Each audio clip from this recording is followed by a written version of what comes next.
Bw'atyo Omutalibani omuyekera n'asalako, State House ye waabwe n'agisalako, Pulezidenti we waabwe bamusalako, yalinnya Nanyonyi musajja wattu n'addukayo. Sika ntebe yo n'agiddukako n'agibukako, gwe n'agirekawo gwe, mb'obusajja bwamusalako gwe nga tebukozesa lyalono. Isi you know them kami yese, laba abakazi bano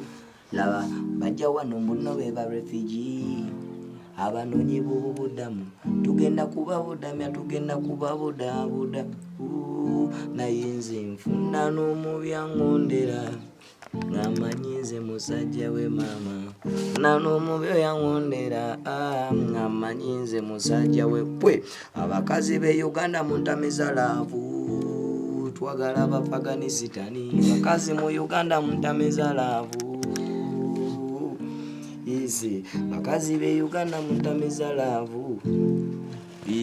Tiwaliwo bano naze nga ndi mu nsonga. I'm sorry baby, kyokka omusajja oyagala kusonga, akasonga kafuula ogusonga, muli ng'awulira oyagala kuyomba, tunaawoneza ebizibu kasita bano beeru, naye nga nfuna n'omubyoyaŋŋondera nze amanyi nze musajja we maama, bakazi b'e Uganda muntamiza. Twebaza Abatalibani twagala Abafaganisitani, bakazi mu Uganda muntamiza, katugezeeko Abafaganisitani, abakazi b'e Uganda muntamiza laavu, kyemwakoze omugaga lwasa. Zinyo mesoma kyoka mtusinzidde Jinja Kaloli kisaidie Kawempe. Abasinga ku mwebuuzanga nya abayimbi lwaki bagenda nnyo ku lusozi lwa Jinja Kaloli nga temumanyi. Kumbe the likes of KHALIFAH Aganaga yene wamu gye basibuka okujja amaloboozo. Nako lwaliro yasalawo n'agamba lwaki mbona abonera mu bupangisa ate nga emdinya ndikoze sentence koze studio njine yakabi manyi okuwandiika manyi okukuba ebyuma kanezimbire ebyange nsobole okulaba muno buli muntu yenna natakola kitankyankalanya. Amanya nze King Smith tusinzidde Jinja Kaloli era ng'olunaku lwaliro nchaddeko mu maka mu mansion mu obanga mu flat mu lusozi olw'omukulu amanyiddwa nga KHALIFAH Aganaga. Ogamba otya blood alisted ennyo tusanze okubalaba. Yaman ng'oli mukaka mututusa tuli mu vibe kati se olwaye kamera n'okakana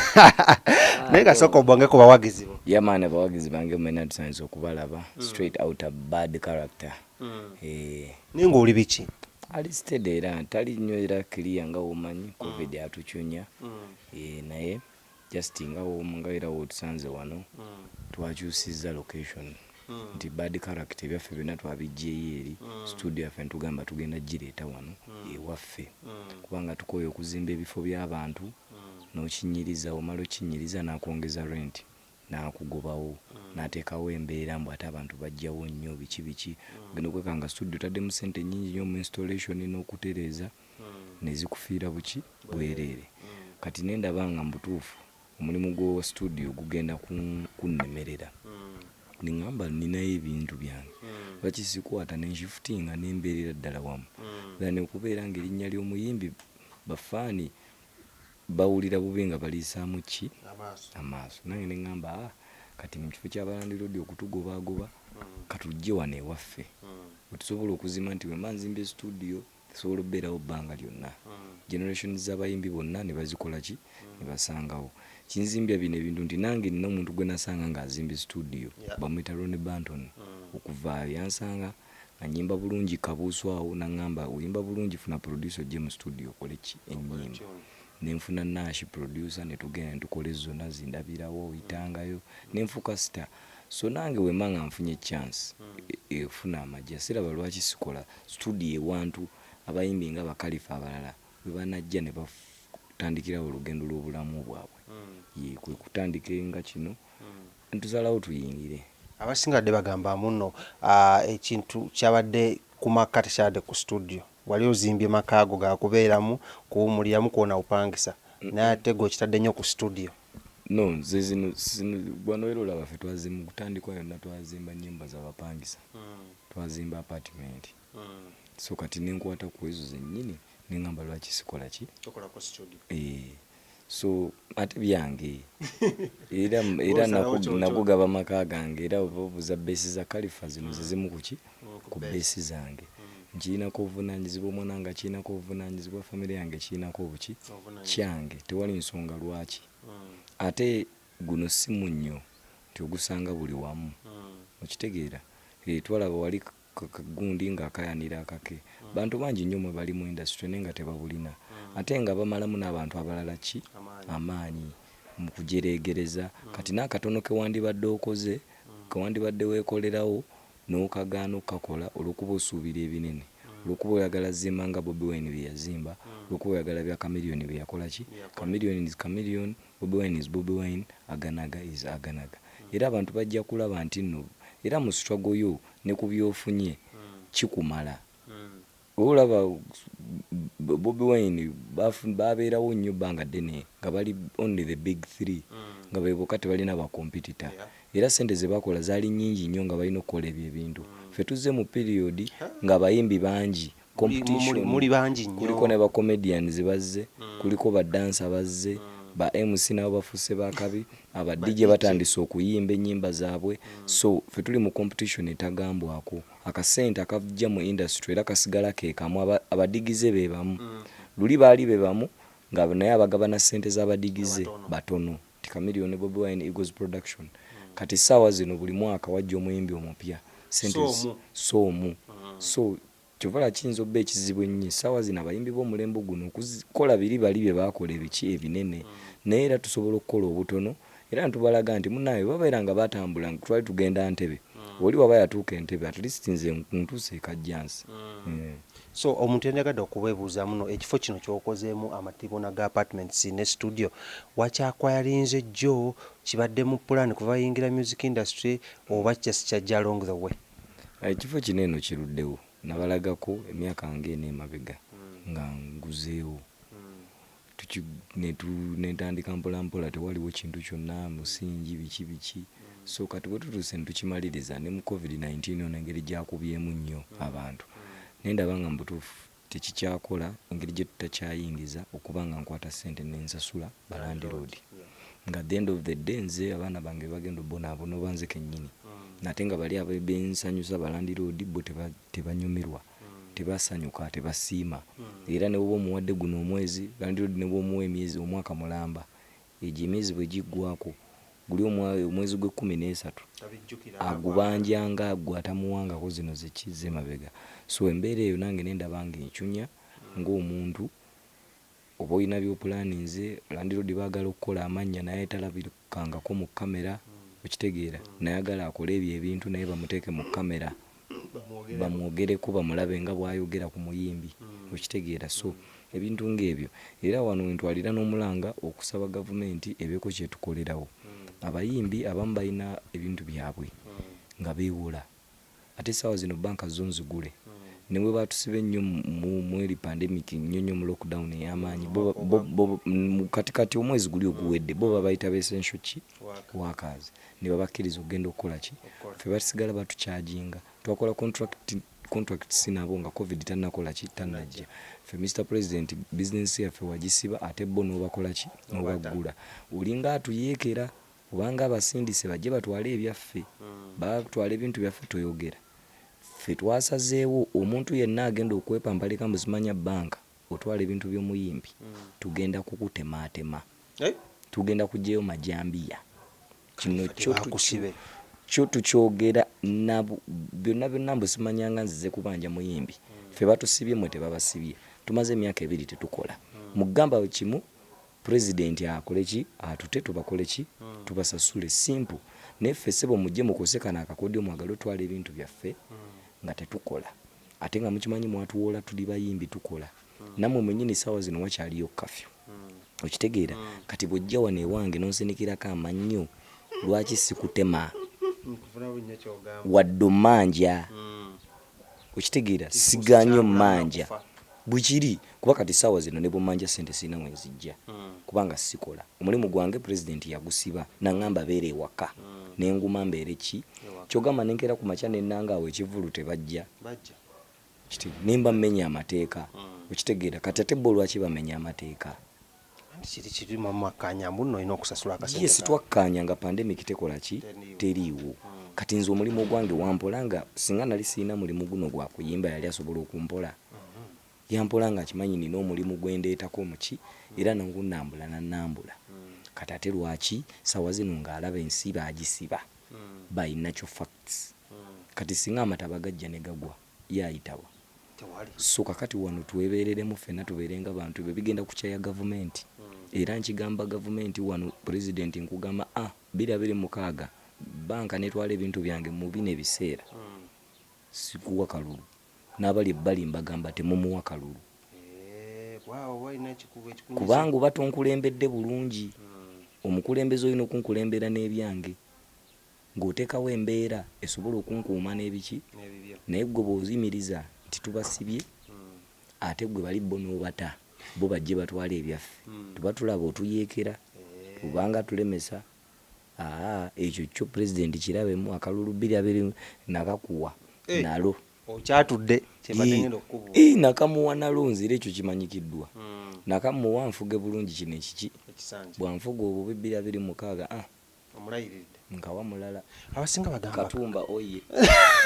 madde manyi ogenda kudda eno kugayaza looni abo tebanjagala abanda banga thereti balaba nyinza okujja n'endyawo ekibiina n'ekitwala nefuuka president amagezi wakati waliwo omwana yazze naŋŋamba mbuzimanya Mikie Wine yalaze nnyo yalaga ennyumba ennene ennyo bweti Mikie Wine nze siri muganda wa gundi Khalifa nekoleredde siriko mutabani wa gundi siri muganda wande kati tongezesa kubo bwana bwe waka oba Mikie Wine tebalina kye batobye tewali tugamba batobye nabo batobye ki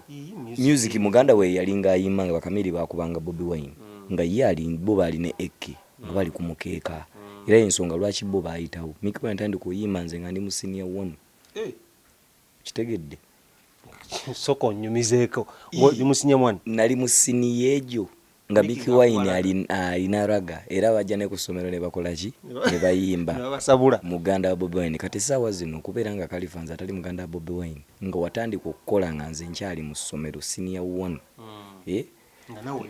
ng'essaawa zino tolina business nze nkulaga nkoze business siri na waka kitegeera kwati ninda wendi kulaga mansion ninda kulaga ya mukulu woti kitegeera so kati ndi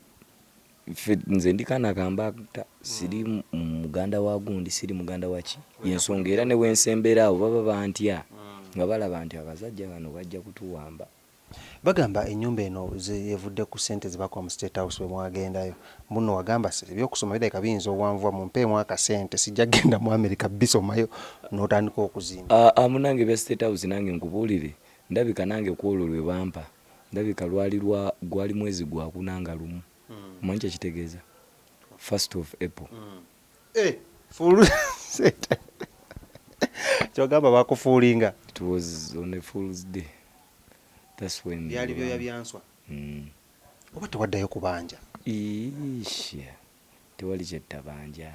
so naye just nakikkiriza nti nno bali nabo bantu nga ffe bwe tolimbangako mwana okitegeera toka asirike togamangako mwana n'omugamba nti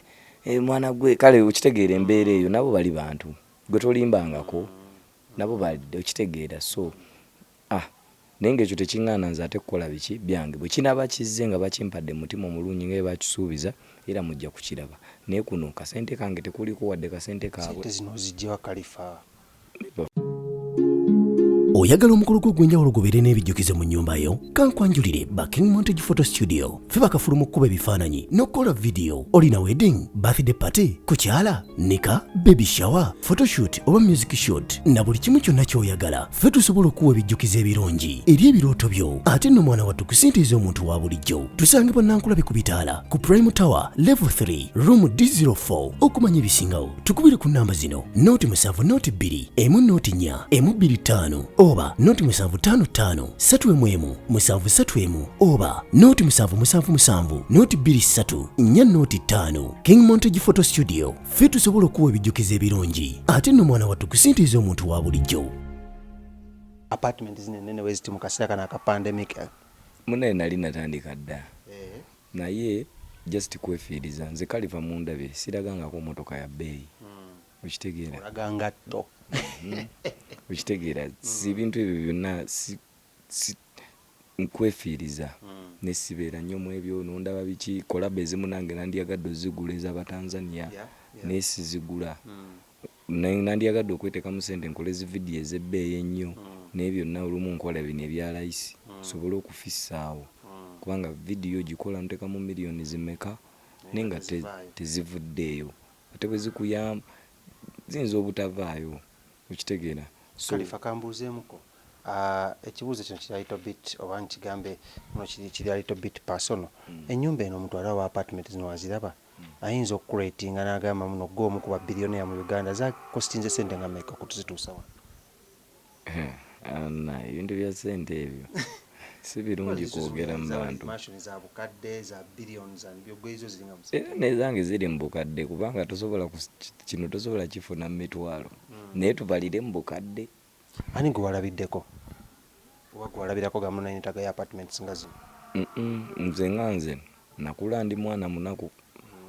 nakula sirina era nga njagala mbeeremu abo abalina era nga ngamba Mukama Katonda nti nze nkuze ndi mwavu naye mu bukulu bwange njagala mbumale nga ndi mugagga nga ndi mwabo be bawaana era nze waffe twakula tetulina TV ne ngamba kanyimbe nnyo mbere wakabi wadde tetulina TV ne bandabe nga ku ma TV ago okitegeera naye nkikolerera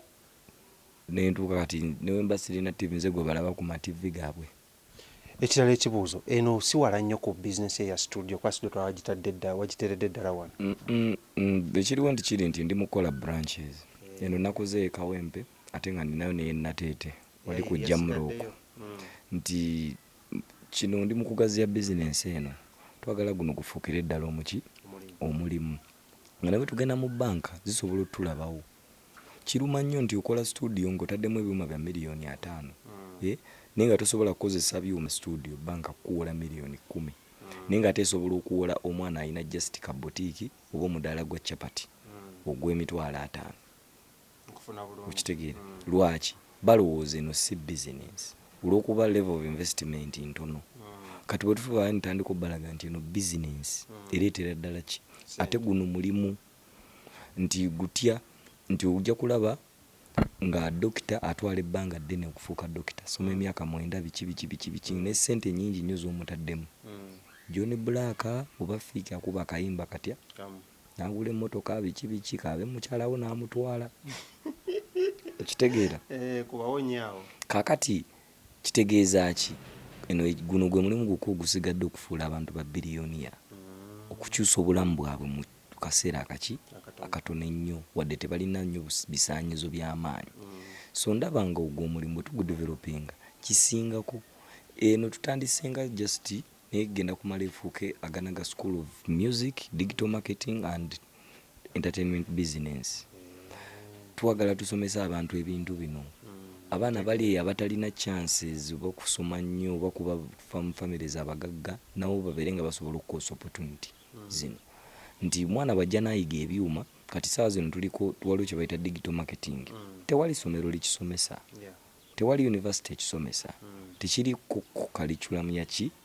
y'amasomero naye ate gwe mulimu kati ogutambuza bizinensi zonna mu ggwanga oba ne mu nsi yonna okitegeera. Kati tuba balalu nnyo obutafa ku kintu ekyo kwate nga twagala kukabinga problem ya unemployment mu bavubuka ate kino ekintu kyettanirwa nnyo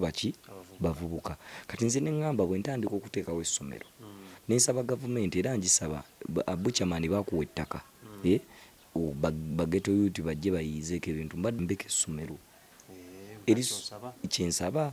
kubanga baabawa ettaka muligabira abaana abali ku street oba mukoleko project esobola oba developing bwe tuteekako essomero omwana ajja abadde agenda okukuba obuyondo mbwoba basegerenya bamugule agenda akuba atema ebijambiya bw'aba alina omulimu gwe ng'enkyalina okukola alina Khalifa alabira ku Khalifa agamba olaba Khalifa yatandika talina siraba lwaki nze Khalifa teyakuba muntu kijambiya teyatema muntu teyabba akasimu ka muntu nange kambeere wano kibaako engeri kikyusamu obulamu bw'abantu ate security wise abavubuka ne batayonooneka nnyo ne baba n'essuubi.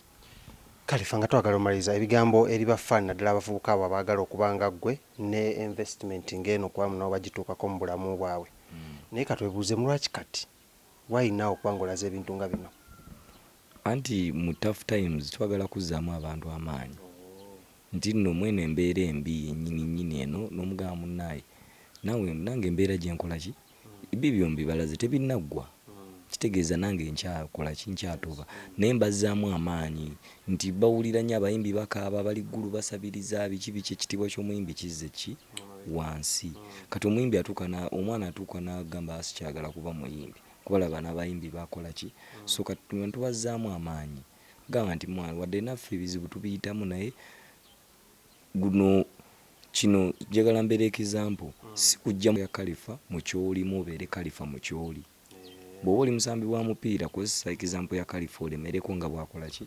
Khalifa y'omu ku bantu bebasinga okuzaala wa mu industry alese ekintu alimba yekyesibyeko akibuukidde at the end of the day kimaliriza mpiseewo nga benyini abadde bazaala wakati bakola ki bawaana so bavuka bannange temuggwamu maanyi covid ono tagenda kubeerawo pakapaka kisoboka obula ekikulu bukulemerako na butava ku muki ku mulamwa kikyo kyokka kasita olemerako notava ku mulamwa buli kimu kisoboka bad character maze emyaka 2 nga njiga production kati nyima nsobola zibakubira ekya studio nti eri wala just gwe kebera ku mutimbagano gwaffe kubanga music tamatalinga waje bamukoledde kisinziira quality ki sound tugenda gikuwa ogitwale ku nsi yonna wabula wano kituyambako oconcentrating okufulumiza ddala ekintu ekiki ekirungi nga tetulina bitutaataganya nti ate batugoba landirodi agambye mumpoganyiza kati wano ngenda bbanga nkukolera bulungi music nga muproducinga mumixinga mu masteringa baganda bange bafani bange mwe musinga kubanga buno buwanguzi bwange nammwe mwe mutali mwe munwanira nze bafani be banwanira ndi kasajja katono sina kyendi bwekiri naye buli bwenkola ebintu ne mubisiima mwe munyigiriza balabe bange era mwe mukakkanya abo bonna bayinza okunkolako ekikyamu kubanga batuuka ne bagamba olaba bali 10 bamwagala kamwezonyiwe so bafani mbebaza era nga mbasuubiza music omupya ngenda mufulumya album empya bagenda giyita Khalifa Nasty sawa yonna efuluma era nezine ennyimba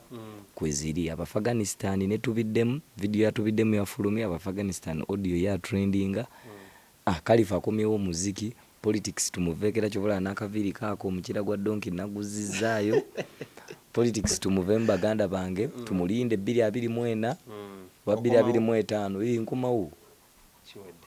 kale weteto wadde n'omukola banyiddwa nga Khalifa Aganaga ba album empya agambye agenda kuba dropping very soon bagiyita Khalifa Nasty okitegedde abasinga tewegata mubiteganya naye mujja biteganya nga album efulumye is one of the songs zozi lugenda kwa album nga lunyumira nnyo lwe luno olupyo lwa Afghanistan. Oyagala omukolo gw'enjawulo gubeere n'ebijjukize mu nnyumba yo kankwanjulire Backing Montage Photo Studio fe bakafuluma okukuba ebifaananyi n'okukola video olina wedding birthday party kukyala nika baby shower photoshoot oba music shoot na buli kimu kyonna ky'oyagala fe tusobola okuwa ebijjukize ebirungi eri ebirooto byo ate nno mwana wattu kusintiiza omuntu wa bulijjo tusange bannankulabe ku bitaala ku Prime Tower level 3 room D04 okumanya ebisingawo tukubire ku namba zino noti 7 noti 2 emu noti 4 emu 25 oba noti 755 3 7 oba noti 777 noti 23 4 noti 5 King Montage Photo Studio fe tusobola okuwa ebijjukize ebirungi ate nno mwana wattu kusintiiza omuntu wa bulijjo.